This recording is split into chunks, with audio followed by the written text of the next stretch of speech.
Саламатсыздарбы? Эфирде талкуу программасы. Аны мен Элизат Эркин алып барам. Жогорку кеңештин кезектеги сессиясы жыйынтыкталды. Депутаттар бир ай шайлоочулар менен жолугушат, экинчи айда эс алышат. Бүгүн биз парламенттин бир жылдык ишмердүүлүгүнүн жыйынтыгы тууралуу сөз кылабыз. Программанын коноктору Акбөкөн Таштанбеков, жогорку кеңештин депутаты, Ысык Ата бир мандаттуу шайлоо округу, Элдар Бакиров, жогорку кеңештин депутаты, Альянс фракциясы. Программага кош келипсиздер. Алгач эле Акбөкөн агай, сизге суроо узатам дедим да. Парламент быйылкы сессияны кандай жыйынтыктады? Жогорку кеңештин ишмердүүлүгүнө, бир жылдык ишмердүүлүгүнө ичиңиз чыктыбы, вазифасын толук кандуу аткардыбы деп айта алабызбы? Эми негизи элдин талабын 100% аткарыш өтө кыйын.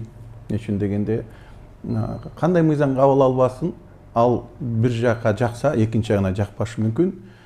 Ошондуктан көпчүлүк мыйзамдар эми эгерде чынын айтсак, баягы студент болгонсузда, анан кээде сабагың даяр болбой, же болбосо туура эмес жооп берсеңиз, сизге зачеткаңызга 2 коюп туруп анан жөнөтөт да, же 3 коюп пересдачага. Көп мыйзамдар толуктоолорду киргизип атканда, демек бүгүн иштебей калган, же болбосо бүгүнкү учурга туура келбей калган кээ бир мыйзамдарды өзгөртүп атпайбызбы? То есть убагында мыйзамдар чыгарылат, анан ал кээ бир статьялар иштебей калат, кээ бирөөлөрү заманга туура эмес келбей калат, ошолорду өзгөртүп аттык. Анан эң негизгиси мен оюмча жетишкендик бул баягы өкмөт 1 триллион сомго жеттик дебедиби?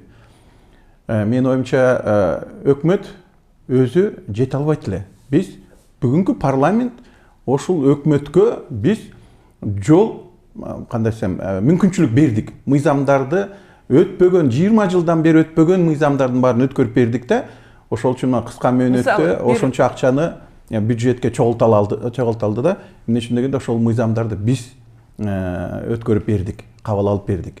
Мисалы бир экөөнү атайсызбы? Ошол эле кассовый аппарат боюнча ачыгын айтайлык, эми дүйнөнүн баары эле кассовый аппарат колдонот. 2000 ошол Акылбек Жапаров өзү депутат болгон парламентте 2000-2005-терде ошондон башталган. Ушу кассовый аппаратты киргизебиз деп, мына эми ошолордун баары кирип атат. Ошондуктан мындай көптөгөн мыйзамдар болуп атат да, ошонун негизинде бүгүн өкмөт ушунча акча чогулталды да, биз ошого мүмкүнчүлүк түзүп бердик. Элдар мырза, сизге суроо бергим келип жатат. Сиз бул чакырылыштын ушул сессиясында 5 же 6 ай гана иштедиңиз, анткени мандатты сиз февраль 5 ай деле болгон жок, ошо 4 айдан өтүп калды го. Мандатты февралда алдыңыз да. Ушул убакытта эмнеге жетиштиңиз? Баягы бир иш кылганга мүмкүн бекен? Анан жалпы парламент кандай иштеди бул сессияда деп ойлойсуз? Биринчиден мен үчүн бул биринчи тажрыйба. Мен өкмөттө иштегем, 3 жылдан ашык парламентте далы эле отурдук, бирок өкмөт тарапта отурдук да. Мунусунда депутат катары 4 айдан ашык иштедик. Эми иштесе болот албетте. Анткени бардык мыйзамдар албетте идеалдуу эмес, арасынан бир туура эмес, мүмкүн карама-каршылыктар бар, мүмкүн туура эмес жазылып калган нерселер бар, мүмкүн заман өзгөрүп, мындай заманга туура келбей калган нерселер, ошолорду четинен изилдеп, өзгөртүп туруш керек. Андай мыйзамдар болуп атат. Көп эмес болуп атат. Жалпылап айтканда, мыйзамдын жарымынан көбүн өкмөт алып келип жатат. Эми парламент 100 болбосо да бир 90-95% колдоп берип атат өкмөттүн мыйзамдарын. Анан жеке сиз эмне иш кылганга үлгүрдүңүз ушунча убакыт, кыска убакыттын ичинде? Мен көбүнчө билим берүү тармагында иштегендиктен акыркы 2 жыл волонтер катарында иштедим, депутат болгочо. Ошол жаңы билим берүү мыйзамына былтыр президент августта кол койгон, бирок ал мыйзам мындай айтканда иштеш үчүн анын алдында бир жүздөгөн ар кандай токтомдор бар да. Нормативдик акттар. Ошолорду иштетиш үчүн дагы бир топ аракет керек. Мисалы ошол бала бакча жетишсиздиги бар. Азыр 23% болду, азыр 26%га чыкты окшойт 2-3 жылда. Ал жерде мыйзамда ваучер системасын киргизиш керек деп такчалып турат да. Ошо бала бакчаларга киргизсе, ошондо охват көбөйөт.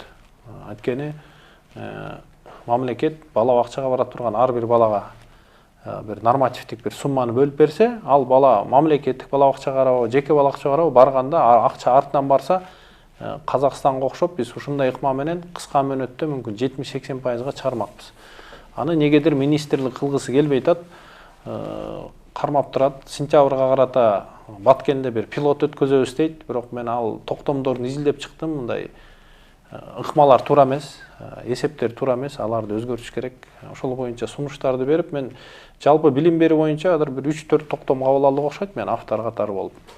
Анан дагы бир 2-3 мыйзам билим берүү тиеш тармагына чечилүү мындай биринчи, экинчи окууларда жүрүп атат азыр. Акбүкөн агай, сиз ушул сессияда эмне жетишкендикке жеттиңиз? Эми баягы мен ысык ата округунан шайланып келдим да, анан элге барып мен мыйзам жазам десең түшүнбөйт. Угуп туруп анан мейли мыйзамыңды мындай койчу, мына бала бакчабыз, мектебибиз качан жаса, жок. Баары бир ошого чөткөнсүң, анан кээде прораб болосуң. Жакында президент бир сөзүн айтты да, ошо мен ошо президенттик сөзүнө кошулам. Эгерде баягы айтып атат да, баягы дословно айта албайм. Эгерде баягы начар мыйзам болсо, эгерде ошол мамлекеттик кызматта иштеген адамдар жакшы билимдүү, компетенттүү болсо, иштеп кетет.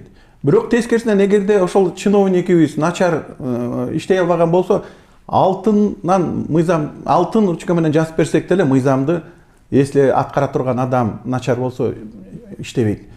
Мына мен өзүм башка жакка барбайм, ушул Ысык Ата районундан. Эми 21-кылымда кээ бир бала бакча менен мектептер катталбай калыптыр. Жок. Анан кийин ошол эң таң калыштуусу да. Анан эгерде ал катталбаса, демек ага акча оңдогонго, башка нерселерине акча бөлүп бере албайт. Анан кийин ким күнөөлүү? Парламент күнөөлүү, өкмөт күнөөлүү, президент күнөөлүү деп эле элге алдай берет да. Эң негизгиси да, ошол үчүн мен ойлойм да, эгерде баягы мыйзам жазып атканда делечи, эгерде баягы Конфуций айтты эле, эгерде сен бийликке жолбош ошо жумушуңа 1-2 жылга келсең, анда буудай эк, пахта эк. Эгерде сен бир 3-4-5 жылга келсең, анда бак тик. Эгерде сен 20, 30, 100 жылга келсең, анда билим берүү тармагын күчөткүн. Балдарыбыз билимдүү болушубуз керек да. Анан бүгүнкү айтып атпайм, мыйзамдар жазсак, тилекке каршы ушу районго барсаң, айрымдары ал мыйзамды маанисин түшүнмөктүрсүн, окуй албайт. Билимдери жок. Кандайча диплом алышат булар? Такыр бирөөлөрдү баягы кадр маселеси бүгүн өтө аксап турат да, өтө аксап турат. Ошондуктан баягы эң ошол сиз жана сурооңузга жооп, ошол көп жергиликтүү бийлик жактарда, ошо акимиятта мындай билими жок көп специалисттер көп экен да. Демек сиз мыйзам жазган жоксузбу? Жок, мыйзамды чыгарганда кандай десем, көпчүлүк 90%га чейин мыйзамдарды өкмөт алып келет. Бүгүнкү сиз ойлогондой депутат мыйзам чыгара албайт. Эгерде биз жок дегенде 5 сом каражат керек болсо, анда өкмөттүн макулдугу менен гана чыгара аласыз.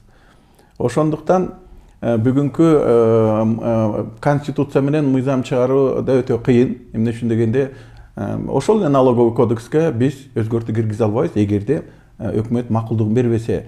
Эгерде 1 сомго пенсияны көбөйтөбүз деп мен сунуш кылсам, өкмөттүн макулдугу жок, бул мыйзам өтпөйт, конституцияга карама каршы келип калат. Эгерде мен баланча жерге жол салайлык деп туруп мыйзам чыгарсам, ал да өтпөйт. Ошондуктан ачыгын айтыш керек. Бүгүн парламент өзү, депутат көп учурда мыйзам чыгара албайт. Тиги өкмөттүн макулсуз, тиги макул бермейин. Көпчүлүк 90%, бир 80% мыйзамдардын баардыгы өкмөт алып келет. Ошондуктан кээ бир мыйзамдарыбыз көрүп атпайбызбы?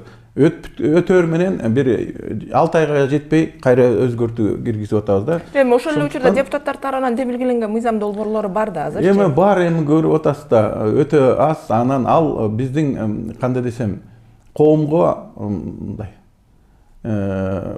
акча, пенсия талаптарына жооп бербейт да, аны кыла албайбыз. Ачыгын айтайлык, пенсияны көбөйт дейт, аны жасай албайбыз.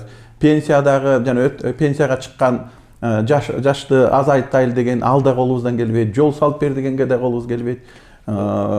Бүгүн мындай да, эгерде мен азыр калп айтып эле мен азыр барып эле баарын өзгөртүп берем, анан сонун мыйзамдар чыгарып берем деген бул туура эмес болот. Бирок өкмөт сунуштагандарга өзгөртүү киргизип атабыз, кээ бирөөлөрүн өткөрбөй коюп атабыз, кээ бирөөлөрдө макул болуп атабыз. Ушул пикирди эле улай да, эгер силердин кол бутуңар туш алган болсо, эгер мыйзам такыр эле туш алган болот деген эмес.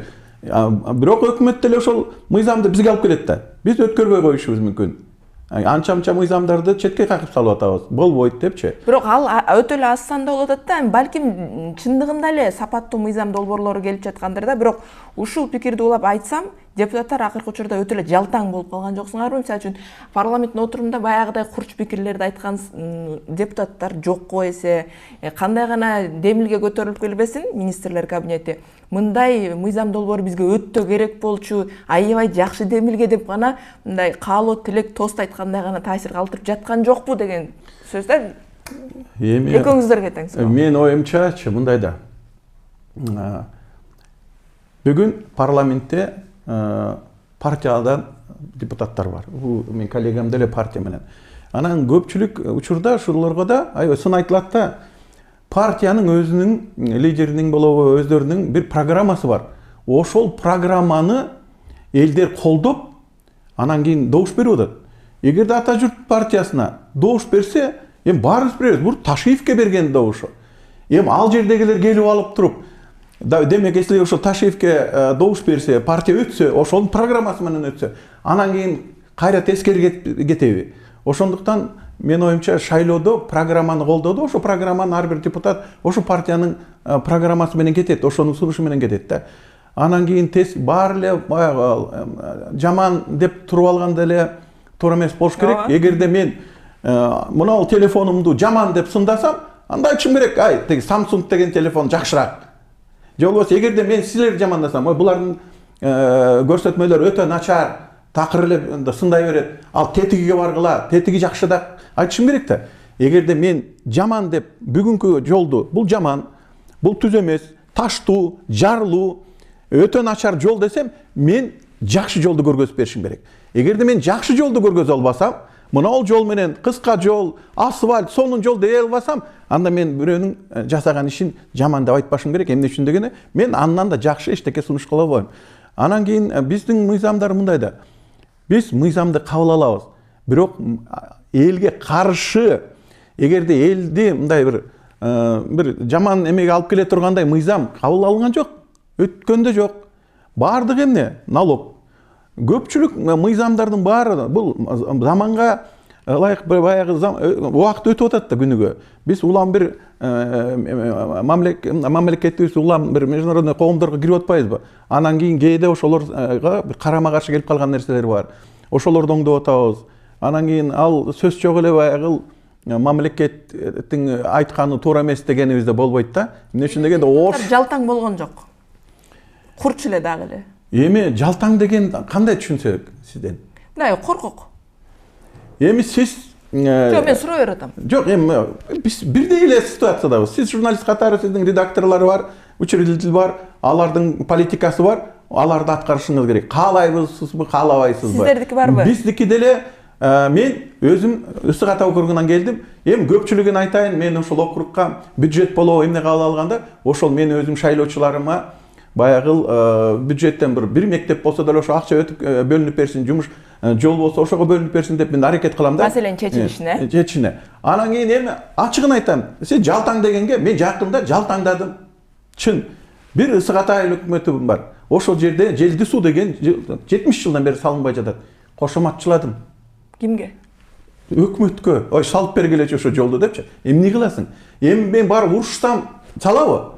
Сиз мен сурансам, сиз кошоматчылап дейсиңиз, туурабы? Бирок айла жок, суранат экенсиң. Суран баягы жасап бергилечи ушул жолду. Бирок экинчи жолу бар. Мен сөгүп, кыйкырып туруп салгыла десем салып береби? Салып бербейт. Эми кээде шайлоочулар сураган нерселерди биз да суранышыбыз керек да, бирок ал кандай баа берет? Демек бул маселенин чечилишинин бир жаңыртмасы десек болобу. Элдар мырза, сиз кандай ойлойсуз? Жалтаңбы азыр парламент? эми азыр мындай учурда баары эле билем. Биринчиден биз парламенттик конституциядан жартылай парламент конституциядан мындай айтканда толук президенттик конституцияга өттүк. Ал жактан мындай айтканда ыйгарым укуктары эң күчтүү деңгээлде бүгүнкү күндө. Жалпысынан экономикада өсүш бар. То есть мындай айтканда эл бийликти колдоп учурганда эми сен чыга калып мен туура эмес кылып атасың, бу десең эл да түшүнбөйт. Кандай баары эле жакшы болуп атса бул эмне эле деп. Жок, сын айтканга демек негиз жок дейсиз. Жок, сын айткан учурлар бар. Мисалы мен депутат болуп келгенден баштап 3 айда эле өкмөттүн бир 3 мыйзамын артка кайтардым. Бул кайсы мыйзамдар? Ар бир литр бензинге кошумча 1 сом налог кирсин деген мыйзам келди. Ал дорожный фондко өзүнчө акча чогултабыз. Ошого 1 сом. Мен депутат коллегаларды мен ошо комитетте болгондуктан, курулуш транспорт комитетинин эметип мындай айтканда бул мыйзамды артка кайтардык. МВДдан дагы бир мыйзам келиптир, ар бир машинеге камера коюлсун. Видеорегистратор. Видеорегистратор. Анан эмне максат менен десек, авария болгондо биз көрүшүбүз керек. Ким күнөөлүү, ким күнөө кызыксыңар дедим. Канча авария болот жылына десек, мындай айтканда ар бир 200-чү машина аварияга кабыл алынат экен да, статистика боюнча 0,7 канча пайыз. Анда биз айтканда бир машина аварияга түшкөн үчүн биз 199 кишиге 3-4 миң сомдук жана канча миң сомдук камералар койдурсак, жалпысынан элдин 4-5 канча миллиард сом кетип калат экен деп, аларда аргумент айта албай, кыскасы алда мыйзамды артка кайтардык. Ошого окшогон бир топ эле мыйзамдарды артка кайтардык. Эми ал комитеттерден көбүнчө артка кайтарылып кетти. Анан андай моменттер бар. Анан эми ачык айтыш керек, өкмөттүн мындай чоң мыйзамдары келип атат.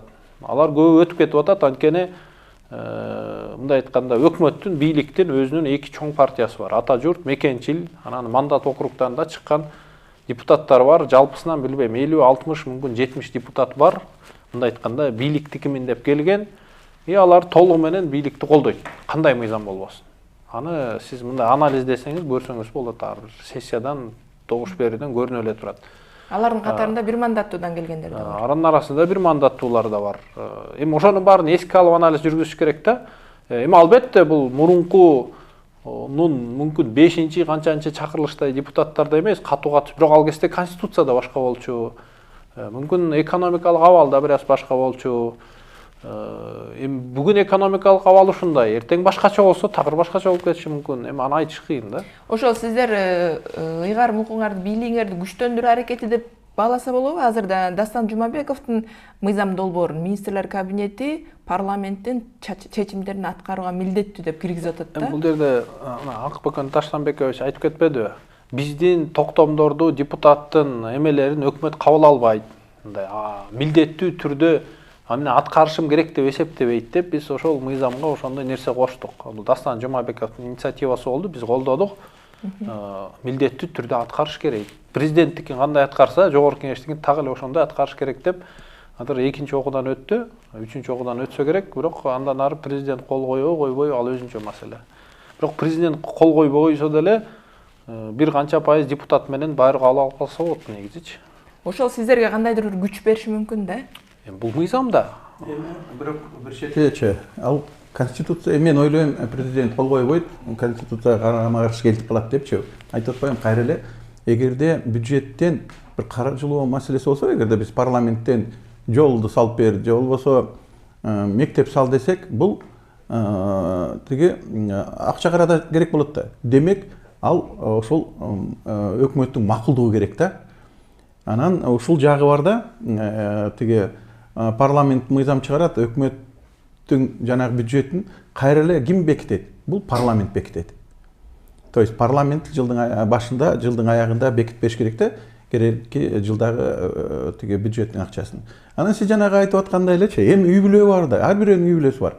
Эгерде кошунабыздын үй бүлөсүндө күнүгө скандал болуп эле күйөөсүнүн тилин албай, же болбосо күйөөсү аялдын тилин албай, же балдардын тилин албай турса эле, биз ой сонун жакшы үй бүлө деп айтпайбыз да.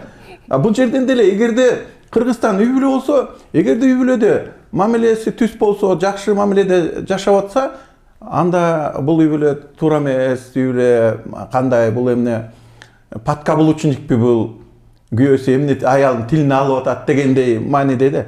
Ошондуктан мен оюмча, эгерде бир какой-то парламент менен өкмөттүн ортосунда мамиле жакшы болсо, көпчүлүк нерселер аткарылып атса, неден урушушубуз керек? Жок, урушкула деген жокпуз. Эми Чындыгында эле ошол аябай демилгелер, жакшы демилгелер келип, депутаттар таң калып кабыл алып атабы деген эле суроо да. Жок, кээде бар да. Эми келет. Көбүнчө замдар келет. Зам министрлер. Алар бечаралар айтыша албайт, жö сүйлөй албайт. Аны трибунага коюп, оозун скотчтоп коюп, колун байлап коюп, анан сөгө берген. Эми бул деле туура эмес. Туура эмес. Ал айтышып баштаса жумуштан алып салып атат. Эми кичине мындай да, эгерде ал да аргумент менен кичине айтып баштаса эле, биз кыйкырып атпайбы, төрага оозун жап, эмне айтышып атат депчи. Эми бир тиги баягынын эки жагы бар да. Ошо парламентке келгендер министрлер болобу, мурдагы чакырылыштарга караганда азыркы чакырылыштын депутаттары менен көбүрөөк айтышат, Эми ал дайыма келген, аны эми айтыш деп деле, эгерде сиз өзүңүздүн позицияңызды түшүндүрүп атсаңыз, Жок, ана мен аны сизди топто деп болуп атсам, кеткен учурлар. азыр деле сиз жок, мындай айт деп мен аны башкача айтсам, туруп экөөбүз урушсак, айтышмай болобу. Ошондуктан кээде кээ бирлер өзүнүн позициясын айтат да, бирок эми мындай да, парламент бул ошол жерде бир дискуссия боло турган жер. Дискуссия боло жер. Анан дагы эмне, биз бир айнектин эле артында тургандайбыз да. Биздин кыймылыбыз суткалап камерадабыз. Элдин баары көрүп турат. Өкмөткө барсаңыз, Бул ачыктыктын бир белгиси да. Эми өкмөттүк кабинетинде жок да камералар. Алар керектүү заседанияларын көргөзүп коет. Ошондуктан биз парламент чүчкүрүп койсок да эл көрүп турат. Эмне кылсак да көрүп турат. Ошондуктан мен оюмча бүгүнкү парламент эң ачык орган. Эми депутат Кандай сүйлөбөсөк баарын көрүп турасыңар. Эми депутаттык корпустун курамы жөнүндө сөз кылсак да, азыркы курамдын 20% алмашыптыр да. Ушул баягы иштеп жатканына 2,5 жыл болду да. Анан анда дагы мындай көп чырлар менен кетти. Диплом чыры, диплому жасалма деп, Матраимовго байланышы бар деп 10 депутат мандатынан ажыратылды. Ушунун өзү эмнеден кабар берет? Же бул да нормалдуу процесс деп баласак болобу? Бул нормалдуу эмес процесс. Бул негизи ЦИК бир ай ичинде бар же жок деп айтыш керек да, депутат боло алат же боло албайт деп бекитиш керек. Башында бекиткенден кийин негизи андай нерсе болбош керек.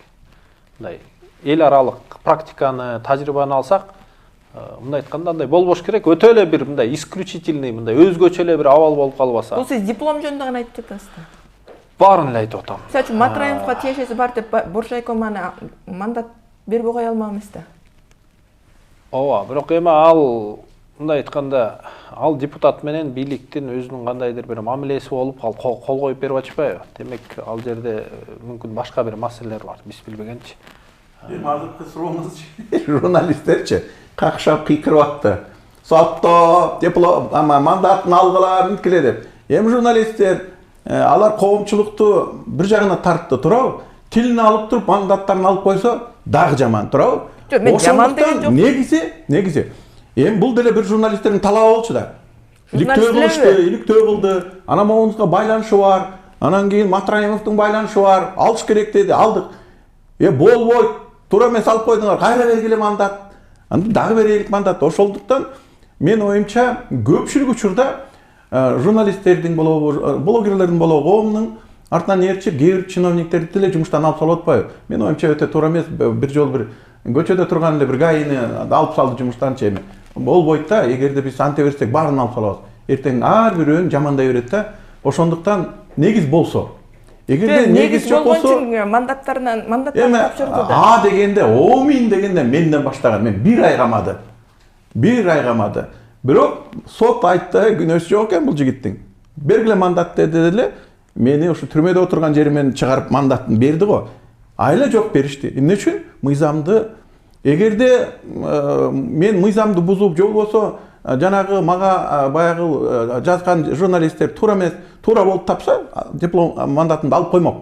Бирок ал алган жок. Эмне үчүн? Мыйзам жол берген жок. Мага койгон айыптардын баары мындай далил болгон жок да. Эч ким менен сүйлөшпөй эле чечтиңиз бул. Эми мен сүйлөшө тургандай жерде отурган жокмун да. Эшикке чыга калып бирөө менен сүйлөшкөндөчү.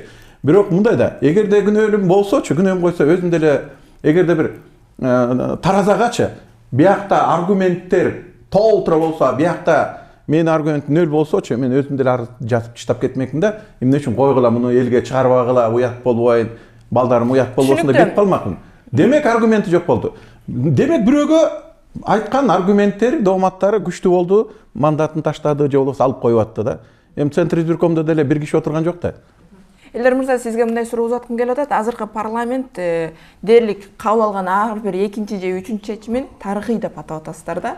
Мисалы үчүн чындыгында эле тарыхый болушу мүмкүн. Жана темир жол боюнча макулдашууну, административдик аймактык реформа боюнча мыйзам долбоорлордун топтомун талкуулабай эле коелучу деп 3 чокуда тең кабыл алып бердиңиздер да. Чын эле ушул чакырылыштын ушул сессиясында тарыхый чечимдер көп кабыл алынып жатабы?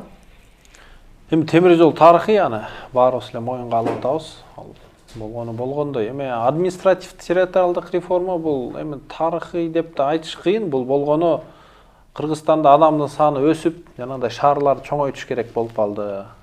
Анан жанагындай айылдарды бириктирип көбөйтү, 2 айыл өкмөттү 1 айыл өкмөт кылабыз деп чечишти. Мен негизи ал боюнча көп суроом бар болчу, бирок талкуусу өтүп кетти. Мен негизи талкуу кылалы деп добуш берген, бирок көпчүлүк депутат менен талкуусу деп өтүп кетти. Ал суроонун баарын беребиз го сентябрларда буйруса.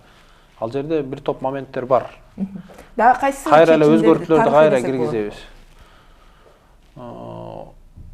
Дагы кайсы чечимдерди тарыхый деп эсептейбиз. Эми эң биринчи тарыхый чечим кайра президенттик өлкөгө өттүк, ошол го дейм. Калганы болгону следствие го дейм. Сизчи? Эми тарыхый дегенде биз эми сиз айтып атканда ал 1-2 киши айтып койгондор эфирге, анан биз кабыл алып аткан мыйзамда парламенттин жок, биз кабыл алып аткан мыйзамдарда андай сөз жок. Мен добуш бергендерде бирөөсүндө андай сөз жок. Ал трибунадан 1-2 киши айткандыр, бирок биз чечпейбиз аны. Бизден кийинки муунубуз чечет. Ошо темир жолду туура салып калсак, ой, ушундай бир парламент болду эле, кабыл алып берди, ошол өкмөт кабыл алып берди, мына сонун болду депчи. Ошондуктан демек тарых таразалайт дейли. Эми мындай да кээде тарыхыбыз, элибиз баягы Жапаров менен Ташиевди түрмөгө отургузганда прокурорду ишендирди, тиги сотту ишендирди, дагы бир анча-мынча журналисттерди ишенди, бирок эл ишенбей койду да. Эл ишенбей койду, бирок көрбөйсүңөрбү, түрмөдөн алып туруп президенттикке коюп койду. Бул жерден деле мүмкүн биз айтып атабыз тарыхый деп, эртең элге жакпай калышы мүмкүн. Ошондуктан убакыт көрсөтөт мунун баарынча. Программа соңуна чыгып келатат. Мен сиздерге акыркы суроом болсун. Азыркы чакырылыштагы парламент бул жарым мөөнөтүңөрдү өтөптү деп койсок болот да. 2,5 жылдан кийин убакыты бүтөт. Анан калган 2,5 жылды көп айтып атат. Эми депутаттар кийинки шайлоого камданышат. Популисттик билдирүүлөр жасашат кайра келиш үчүн. Андан тышкары эми баягы шайлоого даярдык мыйзам долбоорлорун кароо башталат да. Өзүңөргө ыңгайлаштырып да мыйзамдарды кабыл алышыңар керек да. Азыр мыйзам долбоорлору карала баштады. Чындыгында эле даярдыктар көрүлүп башталабы? Мындан аркы 2,5 жылда эмне күтсөк болот парламенттен? Мен да бир анча-мынча популисттик нерселерди даярдап атам шайлоочуларга. Өзүмө бир 10 бала бакча, анан садиктен мектепти оны бүтүрүп, жакшыны баягы спонсорлор таап, оңдоо иштерин бүтүрүп анан өткөрүп бериш. Анан бир 50 километр освещение коеюн депчи. Анан баягы бирөө сурайт депчи, популисттик эмеспи депчи. Эгерде өзүң мамлекеттин оокатын баягы акчасы менен келип туруп мектеп салса, ал баягы сиз акча аласыз да, анан банкоматка акчаңыз жөнөтсө, анан банкоматтан акча алып атканда, анан банкоматты кучактап, рахмат алтыным акча бердиң дегендей эле да. Эгерде сен өзүң бир инвесторлорду алып келип, или өзүң эсебиңен бирдеме жасап койсоң, анда баягы мактансаң болот да. Мен ошол жагынан азыр сиз айтып атсаңыз, эгерде ушундай мектеп, стадион салып берейин деп атам, көп нерселерди жасап, популисттик болсочу, анда мен ошо даярданып баштадым. Бирок 2,5 жыл мурун баштагам. Шайлоонун мандатты алары менен тиги где-то бир январдын 20-ларынан баштап ушул округка чыгып баштадым иштепчи. Анан сиз айтып аткандай, 1 жыл калганда баштагандардын баары сиз жанагы айтып аткан 20% мурункулардан келди деп атпайсызбы? Ошого илинбей калат.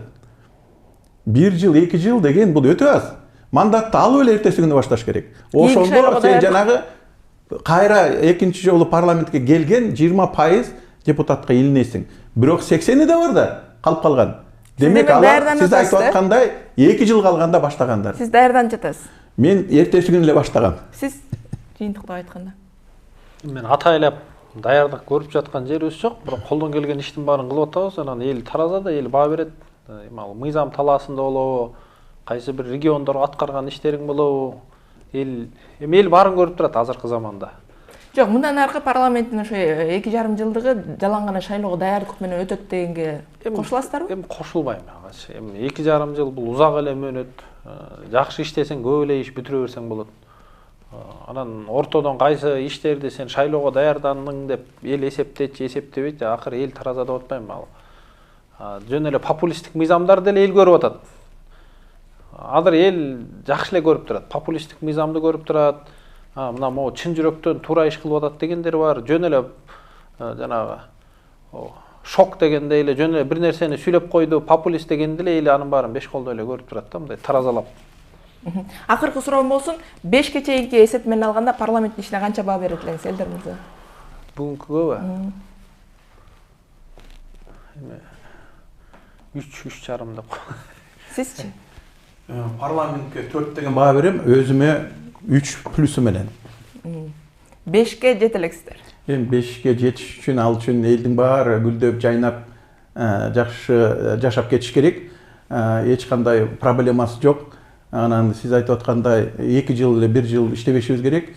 Биз 5 жыл бою элге жагынышыбыз керек. Элге жагына тургандай нерселерди жасашыбыз керек. Ошолорго аткарышыбыз керек да, керек болсо ошо элибизге кошоматчылап барып айткан нерсесин жазып берип турушубуз керек да. Ал биз аны жумуш деп эсептейбиз да.